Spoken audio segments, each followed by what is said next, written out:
সবচেয়ে বেশি ভালোবাসেন, মহব্বত করেন আমাদেরকে আমাদের রব। কে ভালোবাসে আমাদেরকে? আল্লাহ ছাড়া আসলে ভালোটা বাসেই বাকে। আমরা যে পবিত্র সম্পর্কের কথাও বললাম, এই যে স্বামী স্ত্রীর সম্পর্ক, স্বামী স্ত্রীর মধ্যে মহব্বত, পবিত্র সম্পর্ক, এটা হালাল, বৈধ। আল্লাহ পাক বৈধতা দিয়েছেন, কারণ আমাদের প্রবৃত্তির চাহিদা আছে। এই চাহিদা পূরণের জন্য আল্লাহ পাক আমাদেরকে হালালভাবে বিয়ে করতে বলেছেন। সমাজ বিয়েটাকে কঠিন করে ফেললো আর জেনাটাকে সহজ করে ফেললো। বিয়ে কঠিন হয়ে গেল, এরা এখন বিয়ে করতে পারবে না চাইলে। 21 বছর না, 20 বছর বয়স হলে সে বিয়ে করতে পারবে না।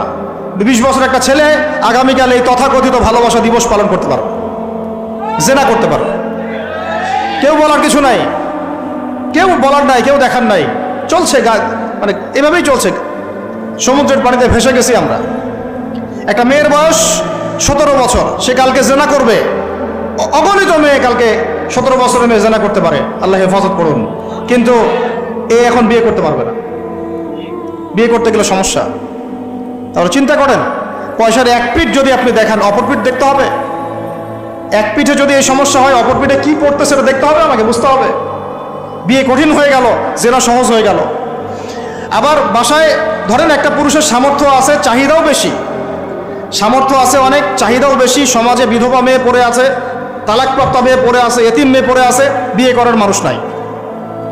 এখন সমাজে যদি কোনো সৎ পুরুষ একাধিক বিয়ে করে, তাকে সমাজে বাঁকা চোখে দেখা হবে। কিন্তু এই পুরুষে যদি বিয়ে না করে বাইরে আরো 10টা মেয়ের সাথে অকাম কুকাম করে, তাকে কিচ্ছু বলা হবে না। বলেছি আমি, কোরআন একদিকে, সুন্নত একদিকে, ইসলাম একদিকে, সমাজ, এই সমাজের তাকদির খারাপ। এভাবেই নবী সাল্লাল্লাহু আলাইহি ওয়াসাল্লাম পেরেশান ছিলেন কিভাবে সমাজের মানুষকে ফেরানো যায়। আজকে আমরাও পেরেশান। আল্লাহ পাক সবার আগে আমাকে ইসলাহ দান করেন, আমার পরিবারকে দান করেন, আমাদের প্রত্যেক দিনই ভাই বোনকে দান করেন এবং ইস্তেকামাত দান করেন।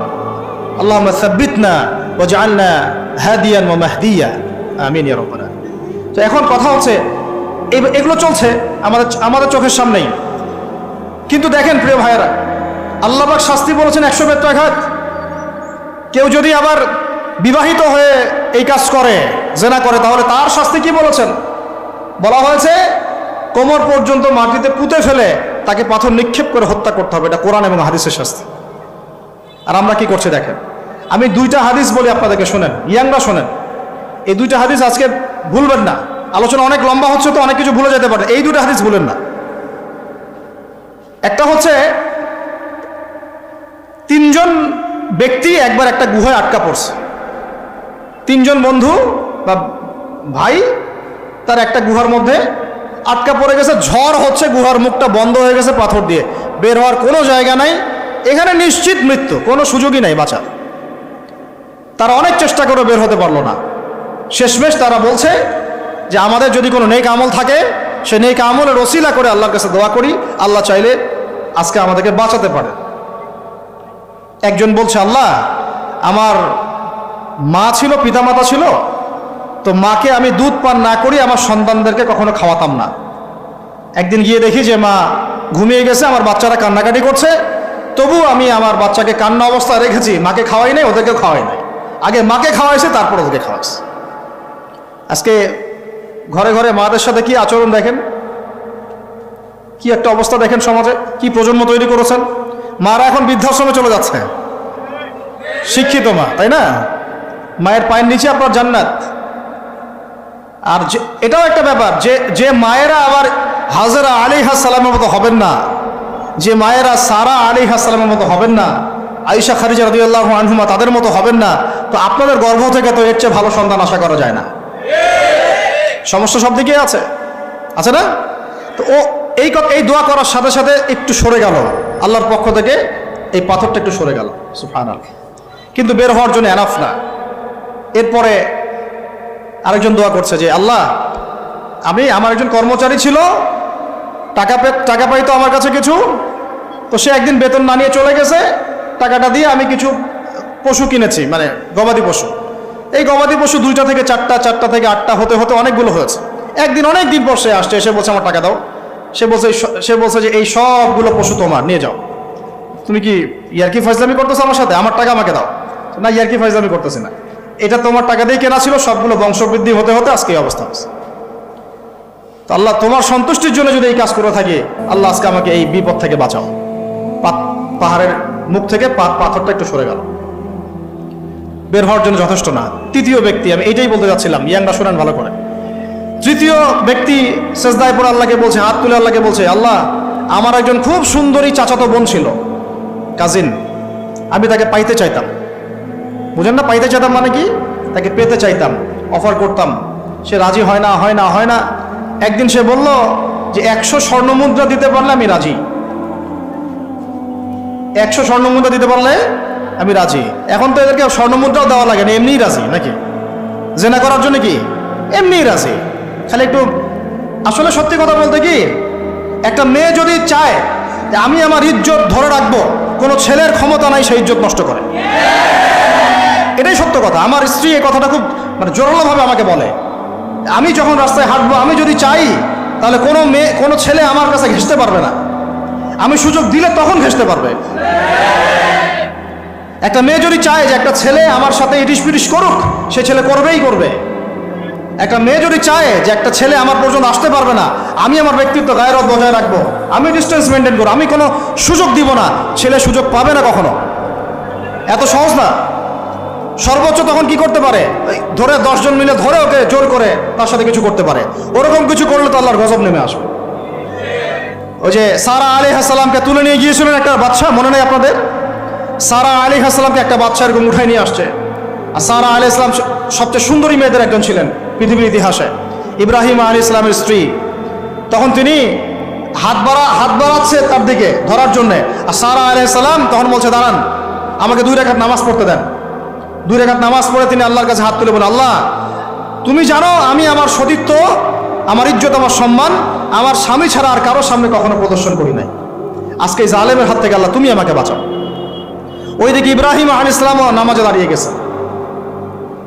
ওই জালেম বাদশা যখনই হাত বাড়ায়, হাত অবশ হয়ে যায়, মাথা ঘুরে পড়ে যায়।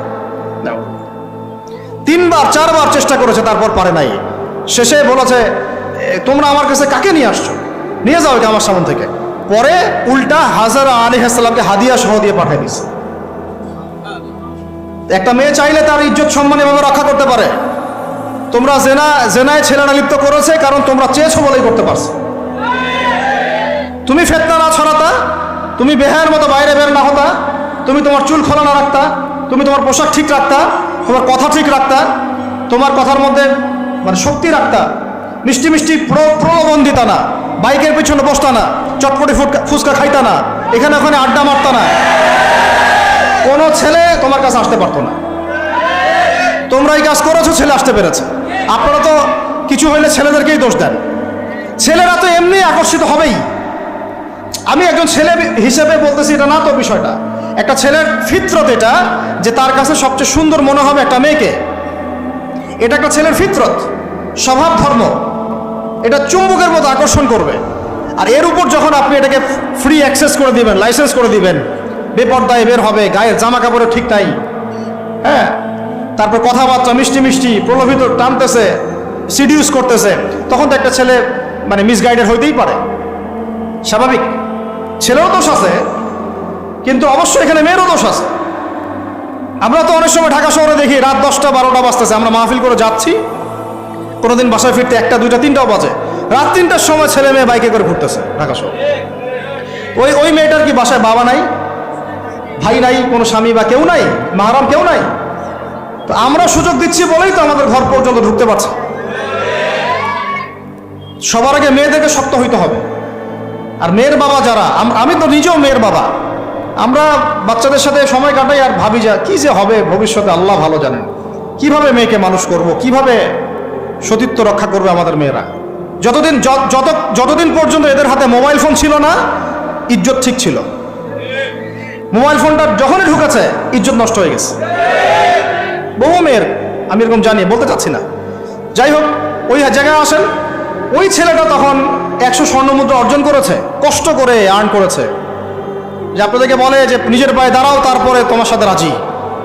সে অনেক কষ্ট করে 100 স্বর্ণমুদ্রা অর্জন করে মেয়ের কাছে গিয়েছে, চাচাতো বোনকে বলেছে যে স্বর্ণমুদ্রা নাও, এখন বলো তুমি রাজি না।